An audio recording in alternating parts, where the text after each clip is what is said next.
Boa noite a todos. Graças a Deus, hoje o início de mais um livro. A aula de hoje vai estudar um dos escritos de Salomão, um livro em conjunto, na verdade, porque não é só de Salomão, né? Já dando aqui spoiler de conteúdo. Mas e continua a nossa jornada de estudos de Primeira Reis, né? Só lembrando que nós não finalizamos os estudos de Primeira Reis, a gente está nem na metade do livro ainda. Nós paramos no capítulo 9 de Primeira Reis, estudando o reinado de Salomão. E assim como o reinado de Davi, o reinado de Salomão tem uma narrativa bastante extensa, né? O reinado de Salomão só não é mais bem documentado do que o reinado de Davi. O reinado de Davi ele é muito bem documentado, né? A gente tem 2 livros, né, de Samuel documentando sobre Davi, o início de Primeira Reis e ainda o livro de Crônicas ainda que fala sobre Davi. O segundo personagem mais bem documentado, rei, né, é Salomão. Vai chegar a hora que vocês vão sentir falta de um pouco mais de informação sobre Salomão, mas não vai ser a aula de hoje. Vai ser daqui nas próximas aulas a gente vai sentir um pouco de falta. Mas vamos lá. Bem como nós paramos em 1 Reis 9, nosso reino está no seu auge. O Império de Israel está no seu ápice. Governos foram conquistados. Salomão é o homem mais rico da terra. Salomão já está casado com diversas mulheres. Salomão já está julgando com sabedoria várias causas. Na última aula nós estudamos essa ascensão de Salomão, né, ao trono. E agora Salomão está muito bem estabelecido. A partir de hoje a gente vai estudar sobre a documentação de Salomão. Veja, até agora nós estudamos o que foi escrito sobre Salomão. A aula de hoje a gente vai falar sobre o que Salomão escreveu. É diferente. Isso não acontece muito na Bíblia. Veja, poucos personagens na Bíblia têm essa importância de terem sido documentados e terem deixado o documento. O personagem mais importante da Bíblia, Jesus, não deixou nada escrito, mas ele foi muito bem documentado, né? O personagem que mais escreveu livros da Bíblia, Paulo, deixou muito bem documentado, né, coisas pessoais dele, mas também teve quem falasse dele, ou seja, Lucas, quando escreveu Atos. Mas Provérbios de Salomão não fala muito sobre a vida de Salomão, mas fala muito do que ele tinha, no sentido de intelectualidade e sabedoria. Então, no auge do seu reinado, Salomão escreve, muitos provérbios. Então, o início da aula de hoje, que ela vai ser dividida em 2 partes. A primeira parte, vamos ter uma aula introdutória sobre o livro de Provérbios, os aspectos principais, as características, o que o livro aborda, o que ele apresenta para nós. E depois, propriamente, o estudo dos capítulos com a separação que nós fazemos na aula passada, ok? Alguma dúvida? Então, vamos nos atentar aqui e começar o estudo desse livro. Vamos lá. Antes de tudo, deixa eu perguntar uma coisa para vocês. Como é que foi a primeira experiência? Vocês já tiveram uma experiência com o livro de Provérbios? Ou essa experiência foi diferente? Eu gostaria de ouvir antes da gente adentrar um pouco no livro.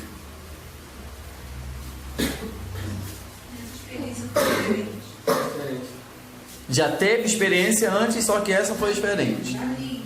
Já leu. Alguém já leu o livro todo de todo Provérbios? Já? E aí, Tereza? Você estava falando, eu te cortei? Não, foi não? Tá. Diferente, agora eu estudei mais profundamente e vi coisas também fora, tipo também informação, que escreveu, as influências, Eu nunca tentei para ser esse tipo de coisa, que período foi escrito. Isso, a gente escreveu. Isso é importante, né? Porque quando a gente... Só Salomão que escreveu, teve outros escritores também. Algumas bíblias até aparece o título, né? Provérbios de Salomão. Aí a gente entende que os 31 capítulos que estão ali foram escritos por Salomão, quando não é assim, exatamente. Já, pois é. A apresentação da Fernanda vai falar bem disso. E vamos lá, e sentiram a diferença do que é estudar um livro na Bíblia dentro do seu contexto? Ou seja, estudando a história do personagem que o escreveu concomitantemente com o livro. Como os salmos, a gente fez com os salmos. Leu os salmos de Davi com a história acontecendo, né? É diferente, não é? É bem mais positivo. Então vamos lá. Provérbios. Para começar essa contextualização histórica, Provérbios, ele está dentro da parte da monarquia de Israel. Para a gente fazer uma recapitulação da história de Israel, Israel começa com um período pré-patriarcal, que é a criação do mundo, né? A queda e o dilúvio. Depois do dilúvio se inicia o período patriarcal, que são os períodos patriarcas, Abraão, Isaac, Jacó, José e assim por diante. E a gente tem o patriarcal. Depois a gente tem o mosaico. O pré-monárquico são aqueles que vêm antes da monarquia, antes da monarquia de Israel. E por fim o período monárquico, que começa com Saul e termina lá no fim de Judá, lá no exílio babilônico. Depois a gente tem justamente o período exílico e o período pós-exílico. Durante esse período aqui, mosaico, até o período pós-exílico, é que foram escritos livros da Bíblia. Nenhum livro foi escrito no período patriarcal e nenhum pré-patriarcal. Lembrando que quem escreveu o primeiro livro da Bíblia, Moisés, né, já no período mosaico, né? Todos os outros subsequentes vêm no período. E o nosso de hoje está inserido aqui, no período monárquico, que é o período dos reis, dessa monarquia. Né? Provérbios ele está inserido na categoria dos livros de poesia, que em hebraico, a Bíblia hebraica, vocês bem sabem que ela é dividida em 3 partes. A Torá, os primeiros 5 livros da Bíblia, os Nebim e os Ketubim. Os Nebim são os livros históricos ou proféticos. Podem ser são os livros que vão de Josué até Malaquias, os livros dos profetas e os livros históricos. E nós temos os livros de poesia, que está no meio desses livros todos, que são Jó, Salmos, Provérbios de hoje, Eclesiastes, Cantares e Lamentações. Isso não quer dizer que nós não vamos encontrar poesias dentro desses outros livros. A gente tem poesias no livro de Juízes, a gente tem poesia no livro de Jeremias, de Ezequiel, mas a característica principal do livro é o que define o que ele é. Então, Provérbios ele vai se enquadrar aqui nos Ketuvim, ou Ketubim, que são os livros poéticos. Esses livros, vocês sabem disso, na Bíblia, não estão posicionados em ordem cronológica. Tá? Não quer dizer necessariamente que a história que está lá em Lamentações veio primeiro da história de Abacuque ou da história de Sofonias. Não está posicionado, porque a Bíblia hebraica, agora eu estou recapitulando aqui o pessoal do curso de teologia que a gente já estudou, ela demorou mais para ser organizada do que a Bíblia o início, né, do cânon, o primeiro cânon cristão, né? Lá do século IV depois de Cristo, porque ela era vários pergaminhos, e cada rolo tinha uma parte da Bíblia hebraica. Um rolo tinha a Torá, outro rolo, e aí vários rolos, né, com vários livros dos profetas.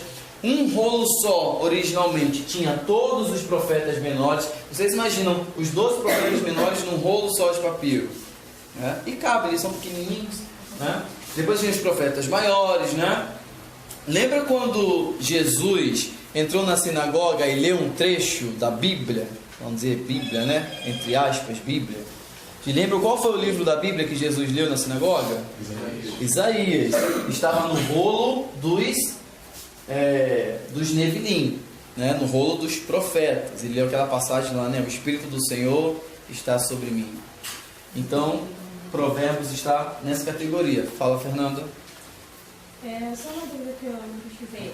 Está falando que ele se encontra entre os livros sapiensais. Sapiensais, isso aí.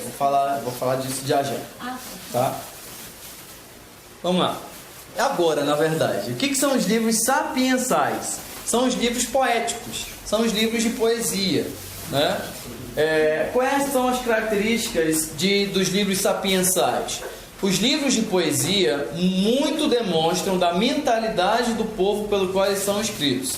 Imagine, Shakespeare, famoso poeta inglês, nos seus escritos, nas suas poesias, muito dizia sobre a contemporaneidade do seu povo, no século que ele viveu, na época que ele viveu. Os ditados que se diziam, os costumes da época. Quem aqui não conhece a história de Romeu e Julieta? Shakespeare escreveu, né? A gente até pode fazer um paralelo, né, entre Shakespeare, Romeu e Julieta, Salomão, Cantares de Salomão, né? O romantismo desses dois homens, dois poetas, em suas respectivas épocas. Usaram linguagens diferentes. A linguagem, o inglês de Shakespeare, não é o inglês de hoje. É ou não é, Fernanda? Não é mesmo, né? É diferente, mudou. Então até a linguagem, a poesia hebraica do tempo de Salomão, ela mudou para hoje, porque a língua vai mudando com o tempo. Como eu falei para vocês, se insere no livro dos Nevilim, ou Nevim, né? São os livros poéticos, ou sapiensais. A poesia bíblica reflete questões da vida, sempre considerando a existência de Deus. É claro, não são livros ateístas. Então esses livros sobre moralidade, sobre comportamento social, sobre ética, a premissa dele é que existe o quê? Um Deus. E o fato desse Deus existir, o fato desse Deus ser superior, é que as nossas relações sociais, o nosso convívio tem que ser baseado nas características e nas normas dele, e não nossas. É isso que Provérbios vai dizer. Muitos dos provérbios que vocês leram, a maioria deles fala do convívio do homem para com o homem, não é isso? Mas são baseados nos princípios de quem? De Deus. Então, para vocês verem, a existência de Deus é a premissa básica dos livros poéticos da Bíblia. Mas ela não exclui a responsabilidade pessoal, que é exatamente o que os provérbios nos ensinam, a responsabilidade do homem para com o seu semelhante. Porque a relação do homem com o seu semelhante vai refletir a relação deste homem que ele tem com Deus. É basicamente parafraseando João. Aquele que diz que ama o seu próximo, que ama a Deus, mas não ama o seu próximo, é mentiroso. Então é basicamente isso. Como eu falei para vocês, os livros de sabedoria, esses livros poéticos, a gente pode dividir eles até em duas categorias. Os de sabedoria quais são? Jó, Provérbios e Eclesiastes. E os ínicos ou inário, por quê? Porque os livros poéticos, a poesia, ela pode ser lida e pode ser cantada. Quais são os livros na Bíblia que podem ser cantados? Que na verdade devem ser cantados? Salmos, Cantares e Lamentações. Os 150 salmos que a gente tem na nossa Bíblia são 150 louvores, são hinos. Vocês imaginam Davi louvando o Salmo 23? Com a sua harpa tocando lá e louvando: o Senhor é meu pastor, nada me faltará, deitar-me faz viver de espaço. No português não tem ritmo, não tem rima, né? As palavras. A característica da música é que ela tem que rimar, tem que encontrar harmonia nas suas palavras. Mas no hebraico elas tinham. E vocês já devem ter estudado isso, que os livros poéticos, eles têm uma característica em comum. Muitas das poesias, dos cânticos, são acrósticos. Já ouviram essa palavra? O que são acrósticos? Alguém pode me dizer? Então vamos lá. Acróstico. O que é um acróstico? Poema que começa com uma letra meio que acróstica, eu acho. Fala mais alto, fala. Eu não li não. Poemas nos quais cada estrofe começa com uma letra sucessiva do alfabeto hebraico. Eu nem vi o que está escrito aqui. Eu também nem cheguei. Eu estou fazendo a pergunta com a resposta aqui no slide e eu nem vi. Eu nem cheguei. Vamos lá. Vamos já que o Rafael... A sinceridade é tudo. Vamos lá. Em Lamentações, veja, existem 5 poemas. O que quer dizer o seguinte, veja. Lamentações, ele é mais hino do que poema. Mas existem 5 poemas no livro de Lamentações. Os 4 primeiros são acrósticos, ou seja, poemas nos quais cada letra, a primeira letra de cada estrofe, começa com uma letra sucessiva do alfabeto hebraico. Imaginem eu montar um poema e cada frase desse poema começa com A, depois é B, depois C, depois D, entenderam? Até Z. Isso é um acróstico. É uma característica desses livros. Provérbios está aqui nos livros de sabedoria. Então logo eles são ditados, não são músicas. Diferente de salmos, tá? Vamos lá. No hebraico, o livro de Provérbios intitula-se Machal. É isso que está escrito aqui em hebraico. Significa Machal, ditados. Tá? São ditados populares, provérbios, né, assim dizer. Na Septuaginta, que é a tradução da Bíblia hebraica para o grego, ele foi traduzido por essa palavra aqui, Pavoimoi Salogantos. E a Vulgata de Jerônimo traduziu por Liber Proverbiorum, que são os provérbios livres. A tradução cristã, na sua liturgia, designou por sabedoria de Salomão. O mesmo se verificou com outros livros sapiensais, Eclesiastes, Sabedoria e Eclesiástico. Esses dois livros aqui nós não temos na nossa Bíblia. Mas eles não... Essa sabedoria de Salomão atribui-se a Salomão, mas a gente sabe que não foi Salomão que escreveu, porque a linguagem é muito mais tardia do que da época de Salomão. E o Eclesiástico foi escrito por Ben-Sirá, que foi um sábio do 2º século antes de Cristo. Então só mais tarde lhe deu o nome de Provérbios, reservando então a designação de sabedoria para o livro de sabedoria. Então teve tempo na história que o livro de Provérbios era chamado de sabedoria de Salomão. Só que isso mudou com o tempo, né? E hoje ele é mais conhecido como Provérbios. Alguns livros na Bíblia, como por exemplo Êxodo, Provérbios, eles não têm o mesmo nome na Bíblia hebraica, tá? Porque o que a gente tem? A Torá, por exemplo, os 5 primeiros livros da Bíblia, Gênesis, Êxodo, Levítico, Deuteronômio. Quais são os nomes desses livros na Bíblia hebraica? É exatamente a primeira palavra do livro. Qual é a primeira palavra do livro de Gênesis? Princípio. Então Gênesis significa princípio, início. Só que Êxodo significa saída. E saída não é a primeira palavra do livro de Êxodo. Então esse foi um título que a gente deu posteriormente. E por que a gente deu o título de Êxodo? Porque ele conta a saída do povo hebreu, exatamente. Então, os nomes não são os mesmos, tá? Na nossa Bíblia e a Bíblia hebraica. Provérbios, ele fala de ditados populares. E aqui eu trouxe alguns ditados que nós temos do século 21. Eu creio que vocês sabem todos eles, né? Talvez se o livro de Provérbios fosse escrito hoje, Salomão se utilizaria de alguns ditados desse aqui para colocar no seu livro. Tipo, a união faz a força, né? Água mole em pedra dura, tanto bate até que fura. O que significa isso? Insistência, persistência, né? Em terra de cego, quem tem um olho é rei. Quem tudo quer, tudo perde. Quem desdenha, quer comprar. Papagaio come milho, periquito leva fama. Em casa de ferreiro, espeto de pau. Em boca fechada não entra mosca. Olha, esse boca fechada não entra mosca tem no livro de Provérbios, eu lembro. Eu não sei todos os provérbios do livro, mas eu tenho certeza que esse tem, só que não está nessa linguagem. Nesse contexto exatamente, não é, Luana? Mas é óbvio que não está com essa palavra. Eu acho que alguns ditados foram tirados de Provérbios. Com certeza foi influenciado, porque essa sabedoria ela vai influenciar nos ditados populares de várias culturas. Os próprios provérbios, gente, de Salomão, já foram influenciados por culturas vizinhas deles. Então eles não são originais no sentido de que são únicos. A sabedoria, os escritos de sabedoria, eles são assim divulgados entre as nações que nem fofoca, sabe? Porque veja, todo rei tem sua biblioteca. E o que o rei quer na sua biblioteca? Tanto no Egito, como em Israel, como na Babilônia, na Síria. Ele traz conhecimento de todas as partes do mundo.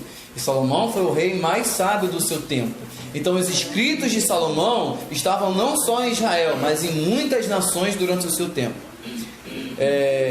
No provérbio de Salomão, boca fechada não entra mosca, tem o seguinte, né? O tolo abre a sua boca, mas o sábio cala-se. Em outras palavras, é o mesmo ditado. Tá? Outra aqui, ó. Falar é prata, calar é ouro. Provérbios. O que significa então a palavra provérbios? São sentenças curtas, tiradas de longas experiências. Veja como a palavra provérbios é uma coisa contraditória. Literalmente, é uma curta lição que você aprende de uma longa experiência. Você passa toda a experiência para você tirar dela uma lição. Vocês já procuraram pensar a história por trás de cada provérbio? Porque cada provérbio na Bíblia tem uma história por trás dele. Ninguém chegou à conclusão de que ficar calado é melhor do que falar por nada. Ele tem uma história por trás disso. Talvez em determinado momento da vida dele ele falava demais e agora está pagando o preço por isso. Então ele chega na conclusão de que é melhor calar do que falar. Talvez uma pessoa que se envolveu com tantas mulheres chegou numa conclusão de falar sobre os atributos de uma mulher virtuosa. Então veja como os provérbios refletem essas experiências de vidas do autor. Provérbios, cadê o Rafael? Como é que começa o livro de Provérbios? Qual é o tema do seu... não sei o que, não sei o que. Não é isso. Não é isso. Não. A dele é mais entregar. É conselho de um pai para os seus filhos. Ah, tá. Só precisava de um tempo para lembrar, mas não tem isso, não sei o que não. É aquele professor hebraico. Tá. Conselhos de... Um pai para o filho. Como é que começou a história de Salomão, gente? Lá em 1 Reis. Viu? Exatamente. Vamos lá. É uma frase que possui o intuito de educar ou aconselhar. Pensamento. Livros de provérbio não possuem uma história linear. Seu conteúdo é composto por frases curtas de caráter prático. Não é um livro histórico. São frases. Provérbios é a antologia de ditados sábios, conselhos, instruções e advertências do antigo Israel. Então, como eu falei para vocês, o provérbio já refletiu muito da característica do povo de Israel. A ética, a moral deles, como eles deveriam agir, se comportar e serem diante da lei. A autoria de provérbios, vamos lá. Como eu falei para vocês no início da aula, não é provérbios de Salomão, é provérbios de muitos, né? Nós temos aqui Salomão, é um dos autores. Nós temos os súditos de Ezequias. Só que o que acontece? Veja só. Salomão escreveu a maior parte do livro. Ezequias, que foi um rei, descendente de Salomão, a gente pode dizer filho de Salomão porque ele foi descendente de Salomão, durante o ano 720 a.C., ele achou um monte de provérbios de Salomão que havia se perdido. E aí ele colocou os escribas para copiarem tudo de novo, e ele acrescentou os provérbios perdidos aos provérbios de Salomão que já tinha. Então ele foi colocando mais provérbios ali dentro do livro. Veja que não havia um livro fechado. Eles foram colocando na medida que foram sendo acrescentadas outras coisas. A gente tem também dois personagens misteriosos que a gente não sabe nada da vida deles, que são Agur e Lemuel. A única coisa que a gente sabe é que eles foram reis e que não são israelitas, porque o nome deles são árabes, tá? Então, não temos conhecimento de quem são. Mas a sabedoria deles chegou até Israel e foi colocado dentro do livro de Provérbios. Provavelmente, Evangelho, Salomão fez tantas alianças, provavelmente... Certamente. Salomão não só influenciou, mas também foi muito influenciado pelas culturas vizinhas, tanto positivamente como negativamente. Tá? Propósito. Provérbios enfatiza situações corriqueiras da vida, com a intenção de auxiliar o povo de Deus a passar da imaturidade para a maturidade. E qual é a figura de linguagem que Salomão coloca no seu livro? É assim: conselhos de um pai para o seu filho. Logo a gente idealiza que esse filho ele é novo, adulto ou velho. Novo. Para ele estar recebendo conselho, ele está sendo preparado para uma longa vida. Então, o livro de Provérbios ele já está dizendo isso. Já nasça, cresça ouvindo os ensinamentos, ouvindo os provérbios, porque eles vão te preparar para uma longa jornada na vida. Um dos provérbios mais conhecidos da Bíblia sobre essa questão da jornada diz o seguinte, né? É o provérbio que fala sobre a educação da criança pelos pais. Vocês conseguem lembrar qual é? Ensina o menino o caminho que deve andar E quando crescer, não se desviar. desviar dele. Muito bem. Então a gente já tem aí essa experiência. Deus é contigo mesmo, irmão. Tu é um homem de Deus. Eu ia pedir para alguém gritar ali, pedir para o João trazer água, mas o Espírito Santo falar contigo verdadeiramente. Em Provérbios, Deus é louvado não com palavras, mas com atitudes que refletem o seu caráter. Essa é uma das principais lições que a gente aprende com Provérbios. Não dá para agradar a Deus com palavras. Não dá. Porque Provérbios nos ensina uma vida de atitude, de ações, de viver conforme a lei, de viver conforme o caráter de Deus. Então Provérbios já nos ensina isso. Viver por palavra é muito fácil, mas viver por atitude é o que Deus quer que cada um de nós vivemos. Vamos lá. O livro de Provérbios pode ser dividido em duas partes. Discurso de abertura, que vai do capítulo 1 até o capítulo 9, que é o discurso do pai para o filho. E depois a gente tem ditados sábios. Foram esses ditados sábios que eu dividi aí em subcategorias e dividi para vocês. Também se insere na categoria poética, como eu falei para vocês, o tempo dedicado à reflexão. Característica, paralelismo, um efeito de repetição ou coordenação entre as partes da mesma frase. O que é o paralelismo? É quando o autor coloca num verso informações paralelas. Por exemplo, o rei se agrada de palavras que vêm de lábios justos e ama quem fala o que é certo. Ou seja, duas coisas paralelas. Os que falam coisas justas e os que falam coisas certas. Nesse sentido aqui, temos duas coisas positivas, certo? Duas coisas boas. Mas também a gente tem um paralelismo antitético, quando ele coloca uma coisa boa em contraponto com uma coisa ruim. Por exemplo, a mulher sábia edifica o lar, mas a insensata o destrói com as próprias mãos. Então isso se chama paralelismo. De um lado eu coloco a mulher sábia, do outro lado eu coloco a mulher insensata. E aí comparo as duas. Nessa comparação eu tiro a minha lição. Qual é a minha lição? Que o lar ele tem que ser edificado com sabedoria, né? Esse tipo de linguagem, gente, é muito comum na Bíblia, nos Salmos, nos Provérbios, no Eclesiastes, porque ele é fácil de a gente decorar. Isso era fácil do povo, porque vamos lembrar, isso é uma cultura onde a maioria do povo não sabe ler e não sabe escrever. Como é que eu vou ensinar a mulher que ela tem que ser sábia se a mulher não sabe ler nessa época? A mulher não sabia ler, nem as da nobreza. De onde virá a sabedoria? De onde virá a sabedoria? Vem da tradição oral. Por muito falar se ouve. Lembra quando Deus falou para Josué: medita nas palavras no livro da lei, dia e noite.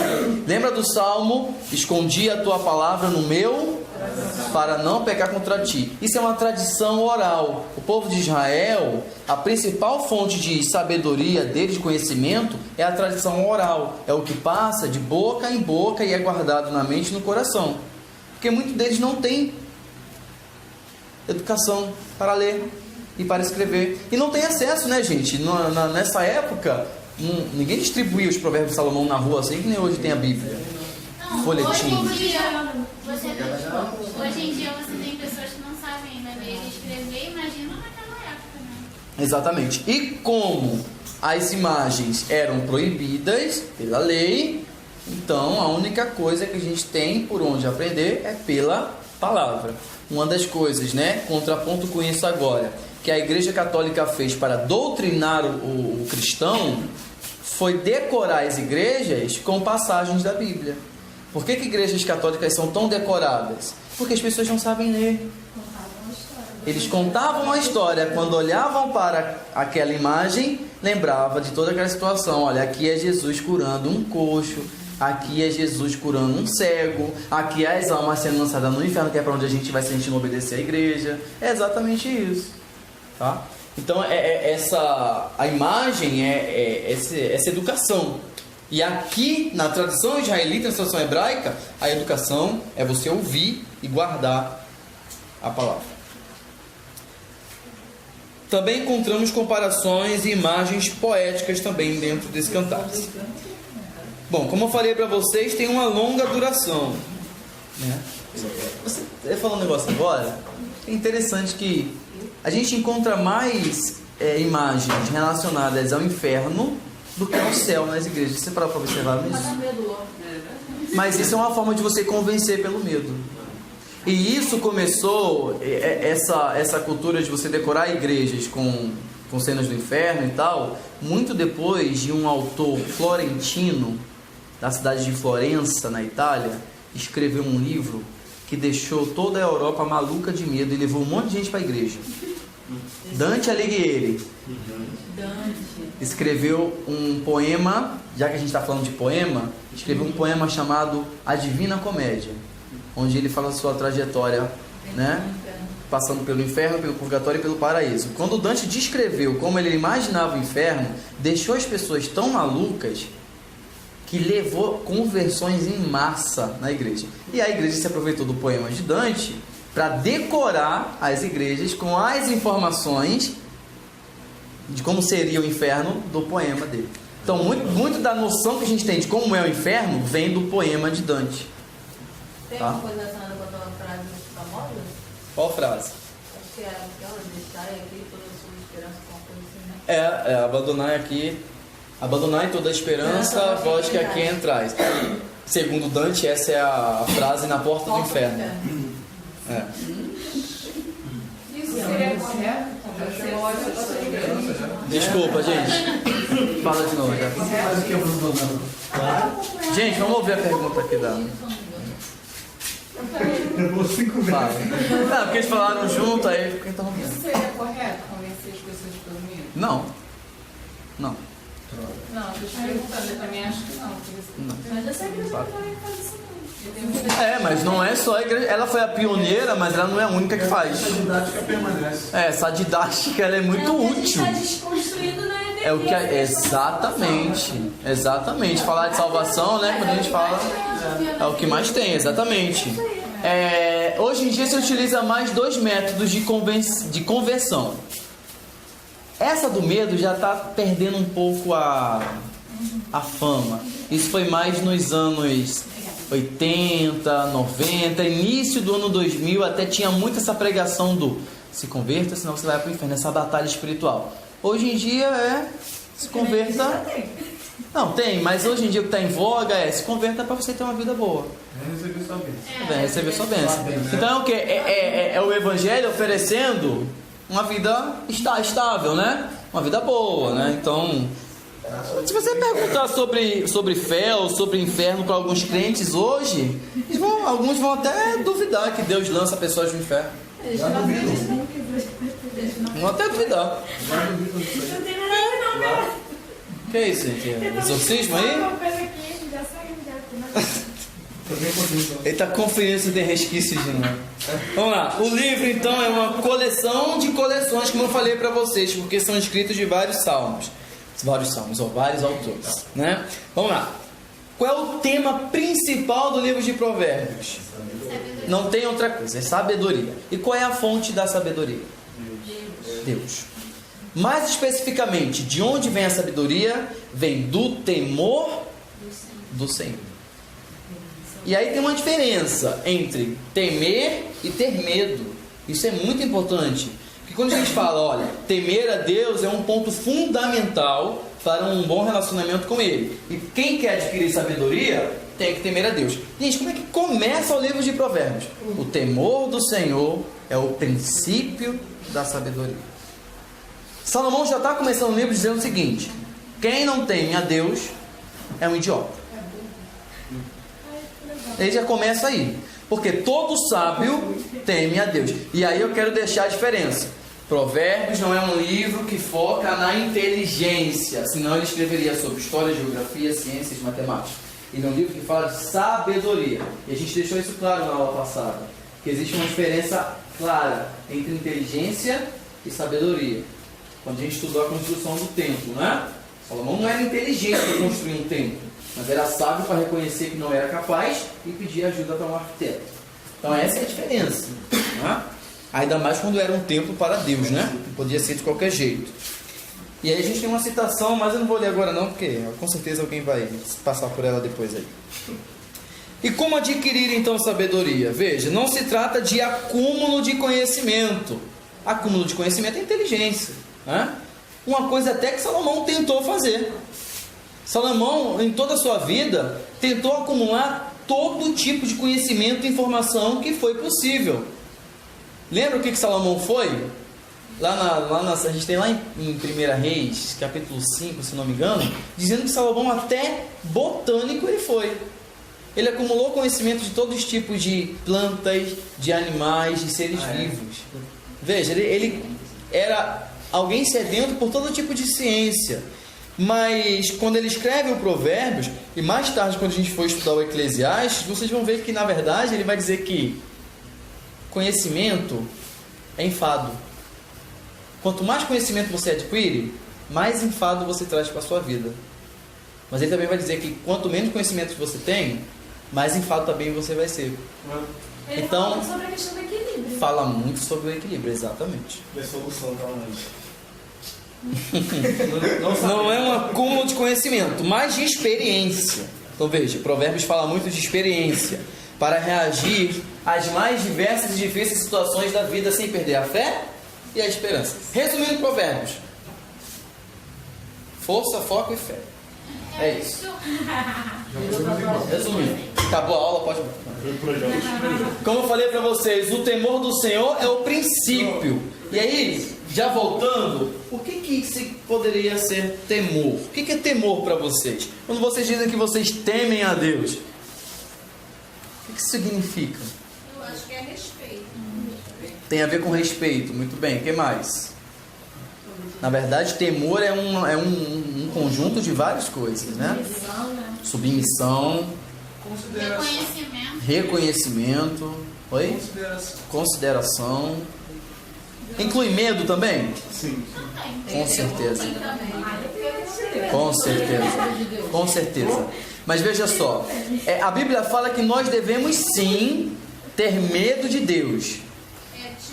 A Bíblia é muito clara quando diz isso. Fala, Tereza.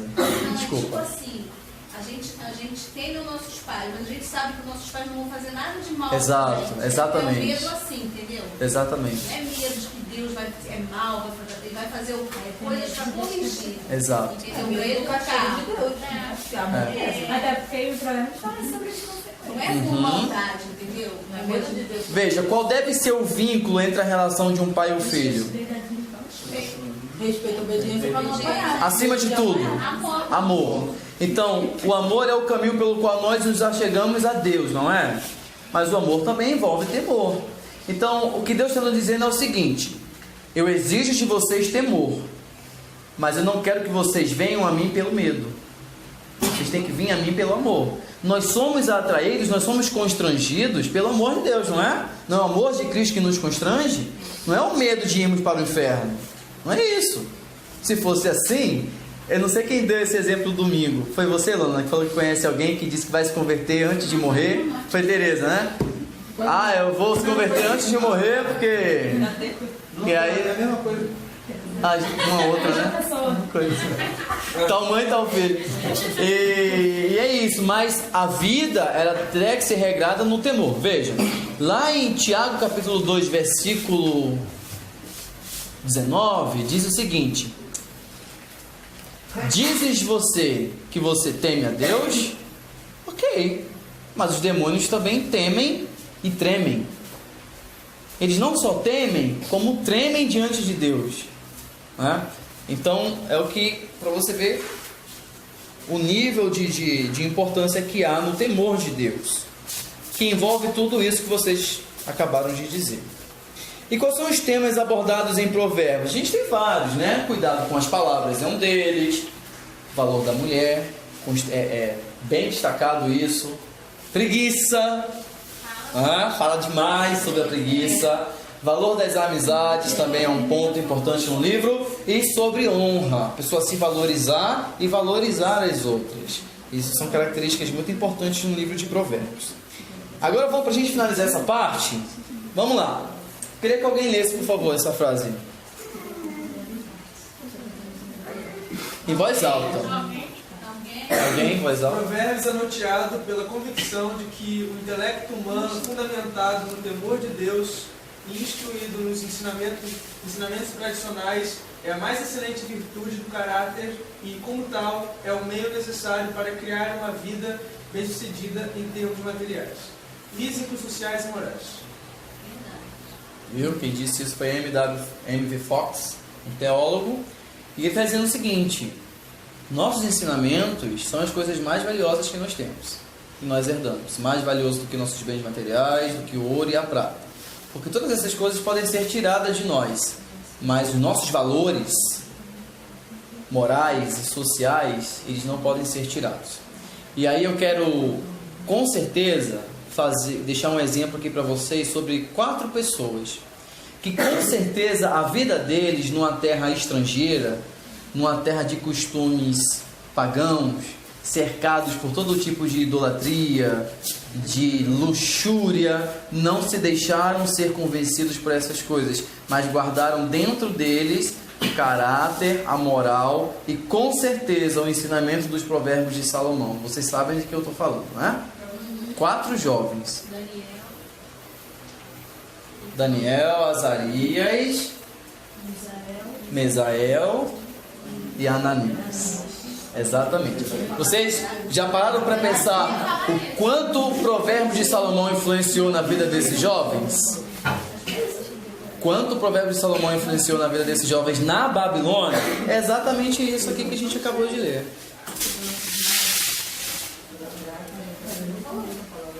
Pode ler novamente? Oi, desculpa. Fala. O nome que você falou aí, desses 3? É o nome hebraico deles.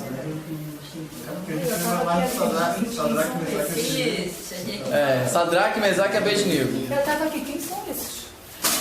Não conheço não. Veja, apesar, esse é um ponto importante que você falou, apesar do nome deles, a identidade deles serem mudadas para babilônicas, isso não deixou com que a moral deles fossem transformadas. Isso é muito importante. Eu falei disso lá na igreja de vocês. Rapaz, ele lembra até hoje. Ela falou tudo que passamos lá. É mesmo? Legal. Vai, Raíssa. Qualquer um. Alguém lê, por favor. O ensinamento... Atenção que isso agora é um exercício. Vamos lá. O ensinamento dos provérbios foi, sem dúvida, bem superado pelo juízo, sabedoria de Deus. Mas certas máximas anunciam já a moral do Evangelho. Deve-se também recordar que a verdadeira religião não se edifica senão sobre uma base de honestidade humana, e o uso frequente que o Novo Testamento faz do livro impõe... Eita, eu estou saindo do contexto. E o uso frequente que o Novo Testamento faz do livro impõe aos cristãos o respeito por estes pensamentos dos velhos sábios de Israel. O que o escritor está dizendo aí? Que o ensinamento de Provérbios, com certeza, ele foi superado pelo de Cristo. Superado não quer dizer abolido. Significa que o de Cristo excedeu aos ensinamentos de Salomão. Mas que as máximas de Provérbios, as frases, os ditados, certamente influenciaram a escrita do quê? Do Evangelho, a construção do Evangelho. E que muito do que a gente tem no livro de Provérbios, a gente encontra no Novo Testamento. E aí o exercício que eu quero passar para vocês é do que vocês conhecem, do que vocês estudaram. Quais pontos a gente pode fazer entre Provérbios e Cristo? Todo o livro da Bíblia, vocês sabem que o objetivo é direcionar a Cristo. Nenhum livro estaria na Bíblia se no objetivo por trás dele não fosse apontar para o alvo supremo das Escrituras, Cristo. Na verdade, aqui já tem uma resposta. O autor fala que Cristo é o quê? Sabedoria de Deus encarnada. Então, se o tema principal do livro de Provérbios é sabedoria, é ter sabedoria, o temor do Senhor é o princípio da sabedoria, logo, Cristo, que é a sabedoria de Deus encarnada, devemos nos achegar a Ele e ter uma experiência com Ele. Mas a gente pode fazer outros pontos também. Sei que vocês são inteligentes, vocês vão conseguir fazer isso. Vai, Edmund. Então, uma coisa maravilhosa. Todas as máximas que Salomão e os outros falam são máximas que, se a gente parar para pensar, nenhum humano normal, tipo nós aqui, conseguimos fazer na plenitude. Ele fala coisas como honrar o pai e a mãe, ele fala coisas como ser sábio, como agir de tal forma que, ainda que possamos agir assim assado, nem sempre vamos fazer. Tipo assim, é impossível viver o que ele fala totalmente. Mas quando olhamos para Cristo, vemos que há essa totalidade do que Salomão disse. O que Salomão disse? Ele falou basicamente assim: o homem sábio é assim, assim, assim, mas o tolo é assim, assim, assim. Cristo poderia dizer que foi de fato assim, sempre, totalmente. Nunca um dia parou de ser assim. Resumindo então o que você disse, Cristo é a conclusão épica dos provérbios de Salomão. Assim como Cristo cumpriu a lei, Cristo então cumpriu os provérbios de Salomão na sua totalidade. Muito bom. Tereza ia falar alguma coisa? Eu ia citar um versículo aqui. À vontade, perfeito. 1 Coríntios 2, Vamos acompanhar com ela? 2, 3, 4 e 5. 1 Coríntios, capítulo 2. Capítulo 2, versículo 2, 3, 4 e 5. Porque nada me propus saber entre vós, senão a Jesus Cristo, este crucificado. E eu estive convosco em fraqueza, em temor e em grande tremor. E a minha palavra e a minha pregação não consiste em palavras persuasivas da sabedoria humana, mas em demonstração do Espírito e poder de Deus, para que a vossa fé não se apoiasse em sabedoria dos homens, mas em poder de Deus. Bem.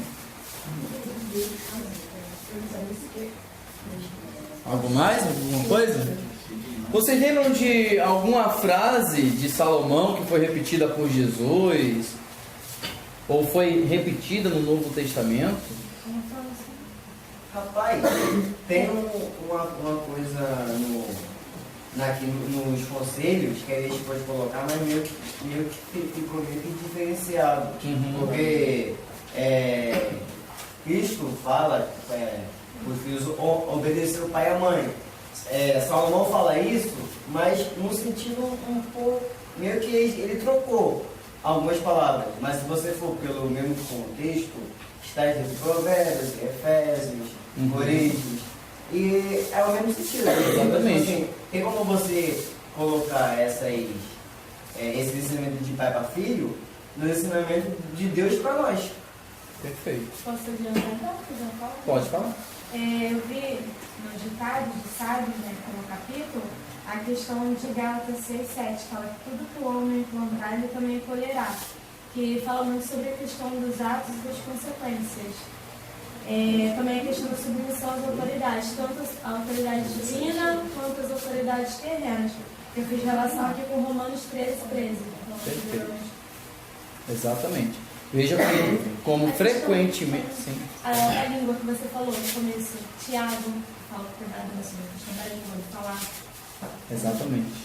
Veja como constantemente o Novo Testamento ele está fazendo, ele está voltando para o Antigo Testamento para fazer links. E assim os apóstolos que estão escrevendo esses livros estão validando o seu discurso. É que nem, por exemplo, você for escrever um artigo, minha tese, só que se eu for só colocar lá no meu artigo palavras minhas, pode ser que eu não possa ser levado muito em crédito, em consideração. Mas aí eu cito um historiador famoso, eu cito aqui um cara que escreveu trocentos livros, um cara que tem 3 doutorados, eu cito o Rodrigo Silva. Como é que vai ser o meu artigo? Bem mais considerado. É exatamente isso. quando os escritos do Novo Testamento fazem referência aos do Velho, eles estão dando valor, eles estão dando conhecimento ao que eles estão escrevendo. Exatamente. E parafraseando isso, olha aqui, esses aqui são alguns links que a gente pode fazer. Ó. Provérbios 3:11, a gente pode encontrar em Hebreus 12:5. Vamos escolher um desses aqui para a gente ver. Deixa eu ver. Esse aqui é bastante interessante. Provérbios, alguém abre aí Provérbios 11:31 e alguém abre em 1 Pedro 4:18. Provérbios 11:31 e 1 Pedro 4:18. 11:31. Se o justo recebe o que merece aqui na terra, quanto mais o pecador perverso. Fala de novo, desculpa. Se o justo recebe o que merece aqui na terra, quanto mais o pecador perverso. E 1 Pedro 4:18. E se o justo apenas se salva, onde aparecerá o ímpio e o pecador? Exato. Palavras diferentes, mas Pedro está citando aí Provérbios 11:31. Está dizendo o seguinte: se o justo já recebe o pagamento por seus atos errados nessa vida, quanto mais o ímpio. É exatamente isso que ele está dizendo. Ele está fazendo uma referência. Está citando Provérbios. Não é dele a frase, é de Provérbios. Nenhuma referência direta a Cristo, né? A gente não tem assim, e virá um Cristo, o nome Cristo no livro de Provérbios, seja profética ou tipológica. E a personificação da sabedoria no livro de Provérbios é sempre feminina, vocês observaram isso? Quando ele fala da sabedoria, parece que ele está descrevendo uma mulher, uma figura de linguagem, é a Sofia, exatamente. Ele está descrevendo a Sofia. Isso até isso gerou até uma seita, tá? O gnosticismo, que é a crença em você alcançar a Deus através da sabedoria, você atingir o mais nível ápice de sabedoria, tá?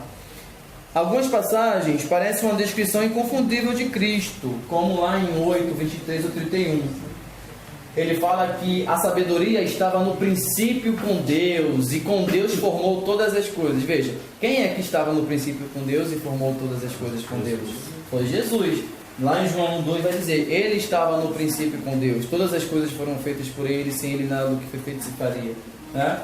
Ele que é a sabedoria de Deus e que por nós foi feito sabedoria por Deus. Em 1 Coríntios 1:30, como a gente acabou de ler. Então, Provérbios não faz uma referência explícita, como Isaías faz, mas Cristo está constantemente sendo revelado nos Provérbios de Salomão. Ele é o contexto de todas essas coisas. Exatamente. Aí eu pergunto para vocês, quando esses homens escreveram esses livros da Bíblia, eles tinham isso em mente? Apontar para Cristo? Não. Depende. Não todos, só aqueles que escreveram messianicamente. Mas isso foi obra de quem? Do autor supremo das Escrituras, o Espírito Santo, aquele que trabalhou dentro de todos esses aí. Quando o presidente vai pensar que ele levantar uma copa no cajado e iria significar Jesus Cristo na cruz? Já pensou? Moisés levanta assim, caraca, eu tô levantando Cristo, mano. Caraca, daqui a 2000 anos Cristo vai ser crucificado assim mesmo. Não passou nada pela cabeça dele. Né? Tá evoluindo, né?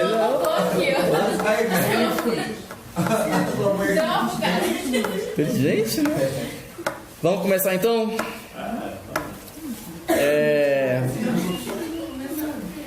Vamos dar 6 minutinhos para cada um, 7 minutinhos para cada um, para ter tempo. E vocês podem fazer perguntas, podem dialogar entre si, só não interrompam a fala, porque aí fica chato. Vamos lá. Livro de Provérbios, você tem que descer, né? Vou falar primeiro. Tem como fixar o álbum aí, né? É spoiler, vai? Mas ela deixa a secretária. Ela deixa a secretária. Não. Não. Primeiro Rafael.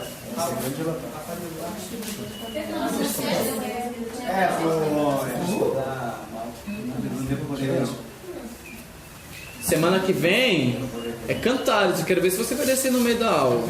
Poxa, semana que vem que eu vou deixar aqui. Semana que vem vocês podem começar a organizar, tá? Ah, gente, olha só. Só uma pausa aqui antes de a gente começar. Não perder mais tempo. Isso não é bom, não. Os primeiros 7 versículos é a introdução.